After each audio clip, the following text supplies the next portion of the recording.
Kita masih bab sholat sunnah.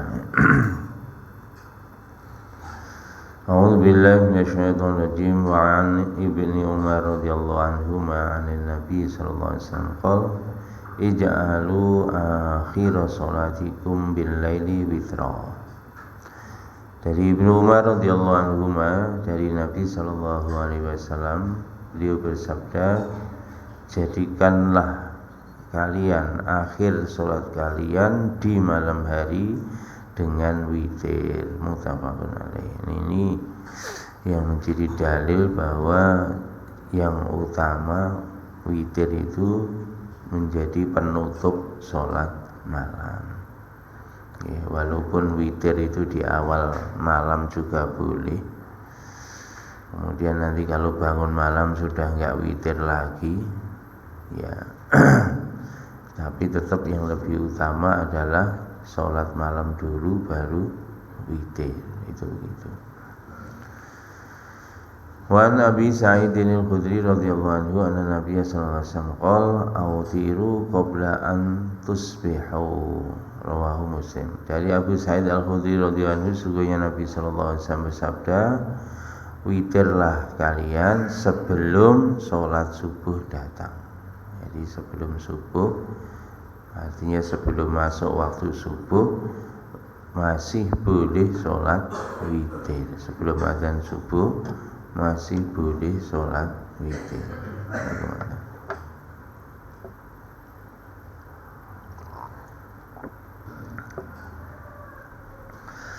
Wa an Aisyah radhiyallahu anha anna Nabiy sallallahu alaihi wasallam kana yusalli salatahu bil laili wa hiya muqtaribatun baina yadayhi. Fa idza bi aqyal witra ay qadha fa autarat. Niki wa Muslim. Dan Aisyah radhiyallahu anha, sesungguhnya Nabi sallallahu alaihi wasallam dulu salat malam. Sedangkan Aisyah radhiyallahu anha berbaring di hadapan Nabi. Niki Pak. Jadi teng ngarep enten wong turu salat nunggu. Bener? Nggih, nah awake dhewe wurung, bojone nggletak ning ngarep wurung salat, Pak. Nah, bajul banyu sujud langsung jadi. Dan niku masyaallah. Jadi dulu seperti itu. Di dalam riwayat lain, jadi Aisyah itu berbaring ketika Nabi sujud itu ditarik kaki beliau sehingga Nabi bisa sujud pas. Jadi itu gambaran rumahnya Nabi. Jadi rumahnya Nabi itu kecil ya, makanya beliau seperti itu. Punya Aisyah pun tidur, beliau sholat di belakang atau di hadapannya punya Aisyah. Begitu. Tempat tidur sekaligus tempat sholat. Itu rumahnya Nabi. Makanya kalau tinggal di kos-kosan tuh sunnah itu. Tuh, tinggal di kos-kosan tuh sunnah. Ya rumahnya Nabi mungkin ya kalau bayangan kita sekarang seperti kos-kosan itu. Masya Allah. Hanya satu kamar. Makanya di dalam Quran sendiri Allah beri satu surat namanya Al-Hujurat, kamar-kamar gitu aja. Karena rumahnya Nabi ya hanya berupa kamar-kamar saja. Itu begitu. Tapi nggih, Kanjeng Nabi dulu ya tidak melarang kok. Ada ya sahabat yang rumahnya besar. Dulu sahabat Abdurrahman bin Auf yang rumahnya besar. Abdurrahman bin Auf rumahnya 2 lantai, besar lagi. Itu Masya Allah di Madinah. Nanti silahkan dilihat di museum di Madinah nih, di belakang Masjid Nabawi ada museum. Nanti ada market suasana kampung Nabi pada zaman Nabi dulu. bentuk rumahnya seperti apa, itu ada maketnya di belakang. Jadi seperti itu. Dulu Pak, Masya Allah, Ka'bah itu dulu sekelilingnya itu perkampungan. Kalau sa'i itu ngelewati kampung, gangnya kampung. Sa'i Safa Marwah itu lewat depan rumahnya orang-orang begitu. Itu zaman dulu begitu. Gangnya sempit juga kalian. Makanya gang sempit itu juga sunnah ternyata. Jadi rumah kali Judan ya cocok kayak gitu. Gangnya sempit, bukan rumah yang seperti itu. Itu gambaran perkampungan Nabi di Madinah dan juga di Mekah. Masya Allah. Lah ini beliau, Bunya Aisyah, berbaring di hadapan baginda Nabi Sallallahu Alaihi Wasallam. Maka ketika Nabi witir, maka Nabi membangunkan Aisyah. Maka Aisyah pun bangun terus sholat witir. Ya wudu dhisik, ora wudu. Niki nek hadise ya bangun terus sholat witir. Rawahu Muslim. Makanya bagus kalau di rumah Pak, itu sunnah kita membangunkan keluarga kita untuk tahajud.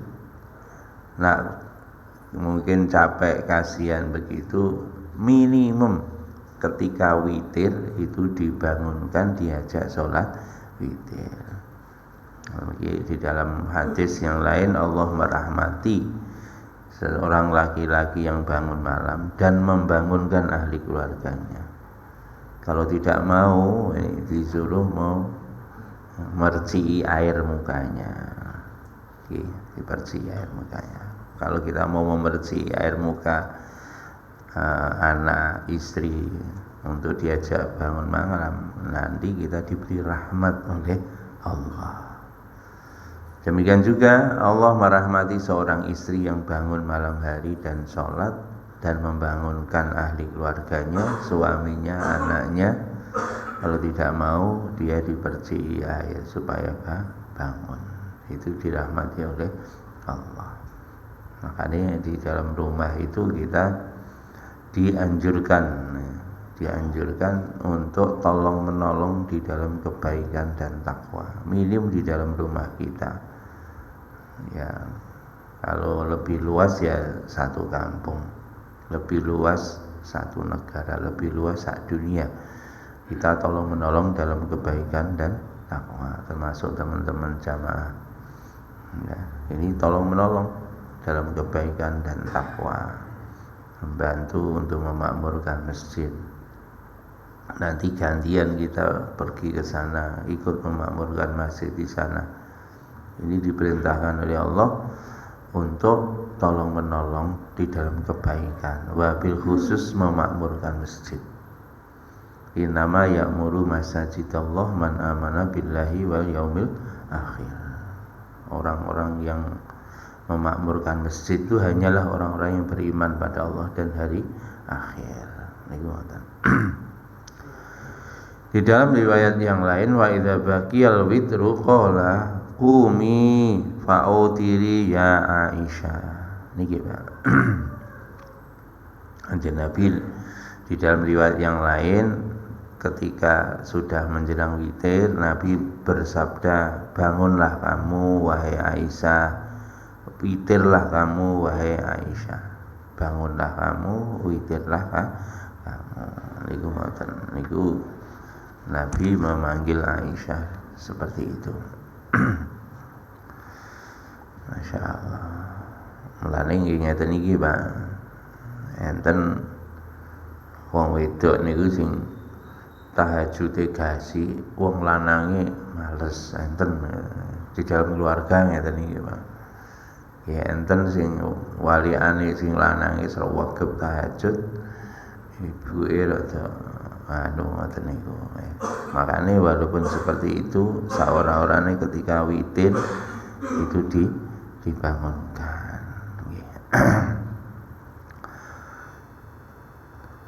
Wa an Ibnu Umar radhiyallahu anhuma anna Nabiy sallallahu alaihi wasallam qala badiru subha bil witri. Niki.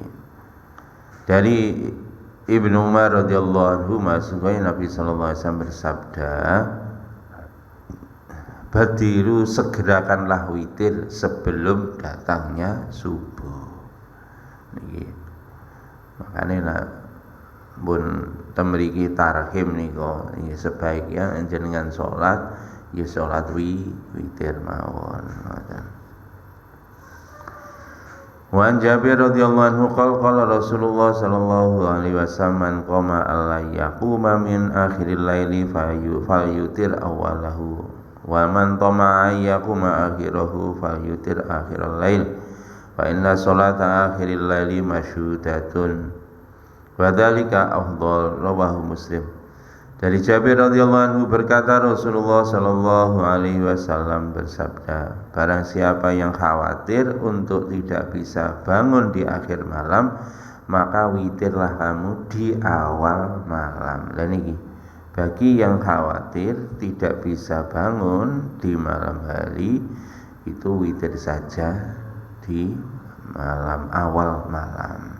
Atau kadang-kadang kita kalau pulang bepergian sudah malam capek, kayaknya kalau bangun pagi di malam hari lagi nggak nututi, ya sudah itu datang langsung witir saja terus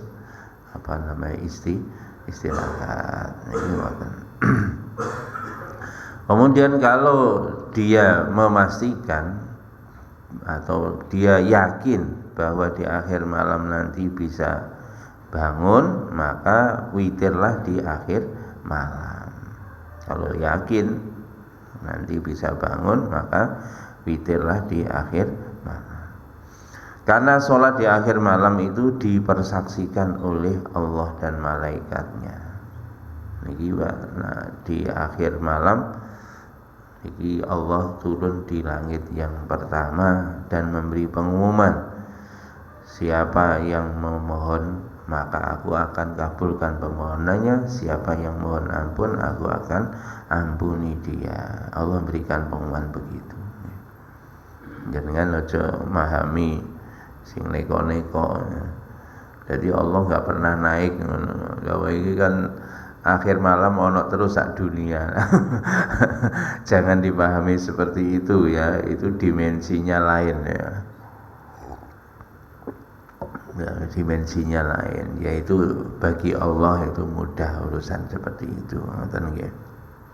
Maksudnya bahwa Allah itu menyambut doanya orang-orang beriman yang mau bangun di akhir malam. Gitu.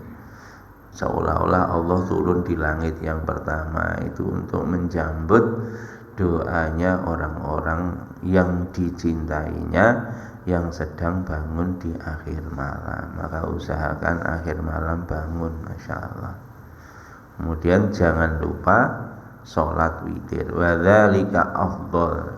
Bangun di akhir malam ditutup dengan witir, itulah yang paling utama, diriwayatkan oleh Imam Muslim. Makanya Pak, banyak hadis seperti ini. Nah, menurut Imam Hanafi witir itu kategorinya wajib. Niku ngoten. Nah, madzhab Hanafi sholat witir itu kategorinya wajib. Niku berdasarkan dalil-dalil ini. Demikian juga di dalam Al-Quran ada wasyaf'i wal watar. Jadi niku witir itu sangat-sangat dianjurkan. Niku ngoten. Niku. Kemudian fadlu sholatil duha. Berikutnya bab tentang keutamaan sholat duha. An Abi Hurairah radhiyallahu anhu qala awsani khalili sallallahu alaihi wasallam bi siyami salasati amin min kulli syahr wa raka'atai duha wa an awtira qabla an arquda. Muttafaqun alaih. Dari Abu Hurairah radhiyallahu anhu berkata, telah berwasiat kepadaku kekasihku sallallahu alaihi wasallam supaya puasa 3 hari setiap bulan. Niki pesan Kanjeng Nabi kepada Abu Hurairah supaya istiqomah puasa 3 hari tiap bulan. Niki napa? Puasa Ayyamul Bid, hari putih 13, 14, 15. Niku nggih bulannya bulan Komariah ya, bukan bulan Syamsiah.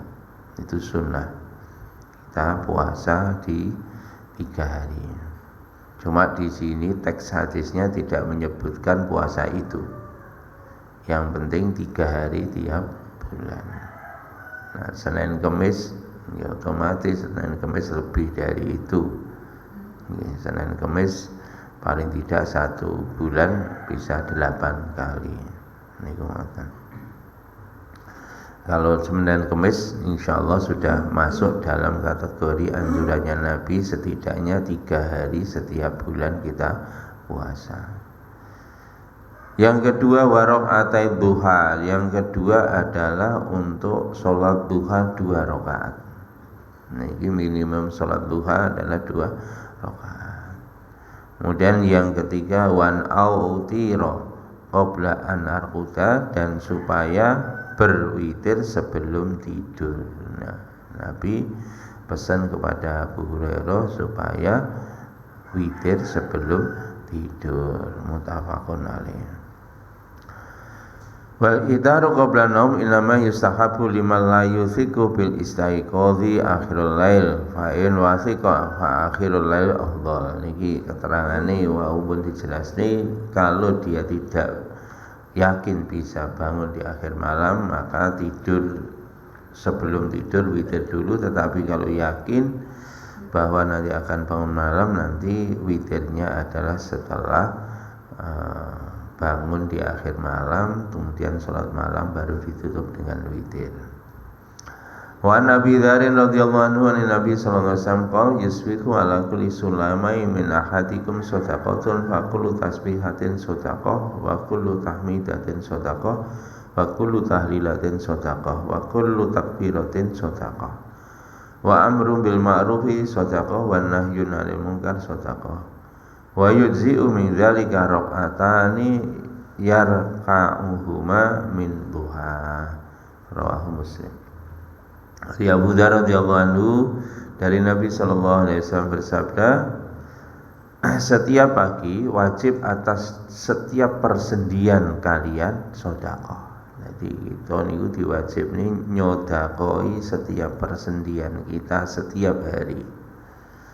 Ini Pak, kita ini diberi anugerah oleh Allah. Sing larang nopo persendian niki larang nggih. Awake dhewe iki mboten bayang nih nek persendiane awake dhewe niku wis gak iso ditekuk jenengan, luar biasa susah ini. Masya Allah, niki nikmat luar biasa perkara persendian ini. Perkara persendian niku napa wong sing paling canggih niku gak iso ndahe persendian niku mboten iso. Nggih. Robot niku ora persendiane mboten iso kaya manusa. Mereka peneliti bermiliar-miliar tetap persendiannya nggak bisa seperti persendian manusia. Luar biasa, struktur yang sempurna. Makanya ini disyukuri, caranya mensyukuri dengan mensodakoi setiap persendian. Artinya ini apa? Tidak hanya untuk persendian juga. Kalau kita ini diberi nikmat oleh Allah, ya bersedekahlah. Makanya ayatnya inna a'tayna kal kautsar. Sungguhnya aku telah beri kepada kamu nikmat yang banyak. Fasholli li rabbika wanhar. Maka sholatlah dengan menyebut Tuhanmu. Fasholli li rabbika, untuk atau karena Tuhanmu, wanhar, dan berkorbanlah. Dan ini juga termasuk mensyukuri nikmat dengan memperbanyak sholat dan berkorban. Nah, ini penting nih, termasuk korban harta ya dengan sedekah. Masuk konco-konco dakwah niki ya berbukti syukur, berkorban tidak hanya harta tapi diri, termasuk diri dan harta. Masya Allah, waktu, tenaga, pikiran, ya ini berkorban. Itu adalah bentuk daripada syukur yang Allah anugerahkan kepada kita berupa nikmat agama. Hanya nikmat agama, ya termasuk nikmat kesehatan. Itu bentuk syukurnya begitu dengan sedekah. Nah tadi Pak, setiap persendian perlu disedekoi. Niki cuma jangan khawatir, fakulu tasbihatin sedekah. Setiap membaca tasbih itu termasuk sedekah. Makanya bendinten paling mboten kita maca tasbih nggih. Maca tasbih niku bar salat ping 33 paling ora. Nah, 5 kali salat nggih 33 ping 5 nggih. Niku winten niku. Niku napa namine tasbihnya. Wa kullu tahmidatin sedekah. Setiap membaca hamdalah itu juga sedekah. Wa kullu tahlilatin sedekah. Membaca la ilaha illallah itu juga sedekah. Wa kullu takbiratin sedekah. Demikian juga setiap takbir Allahu Akbar juga sedekah. Dan ini melihat wa amru bil ma'ruf sedekah. Mengajak kebaikan itu juga sedekah. Ngajak kebaikan, ngajak orang ke masjid, ngajak orang sholat, ini sedekah. Wa nahyun 'anil munkar, mencegah dari kemungkaran juga sedekah.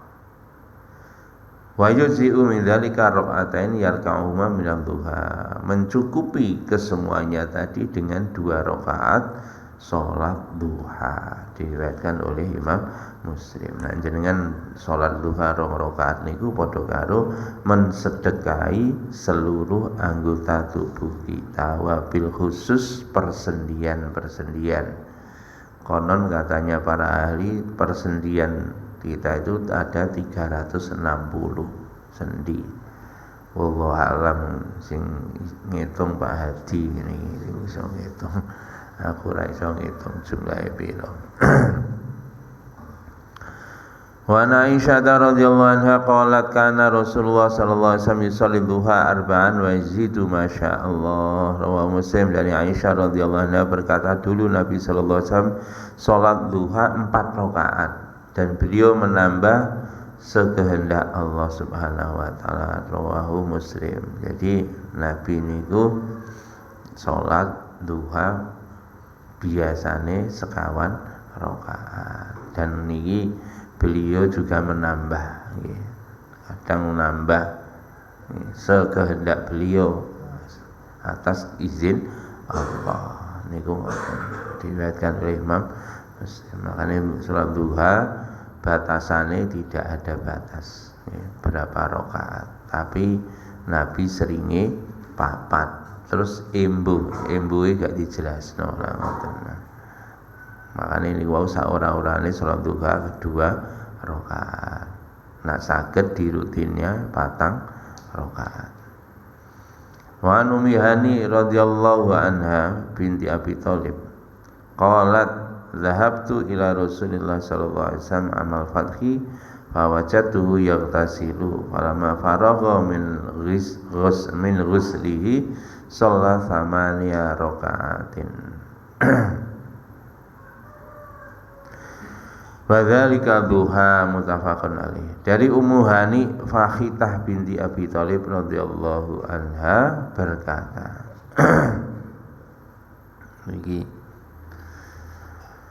aku telah datang menjumpai Nabi sallallahu alaihi wasallam pada waktu Fathu Mekah. Maka aku menjumpai beliau mandi. Maka setelah selesai mandi, maka beliau sholat 8 rakaat. Maka itulah sholat duha muttafaqun alaih. Ini dari hadis ini Nabi sholatnya 8. Makanya sebagian ulama menyampaikan bahwa ada yang membatasi sholat duha itu maksimumnya 8. Tapi sebetulnya tadi di hadis yang lain tidak dibatasi berapapun. Di dalam hadis riwayat Ummu Hani bahwa Nabi pernah sholat duha 8 rakaat. Makanya nak iso sholat duha ini 8 rakaat Nggih, niku nek saged ngoten. Nggih. Sak ora-orane nek mboten mampu ya dua rakaat.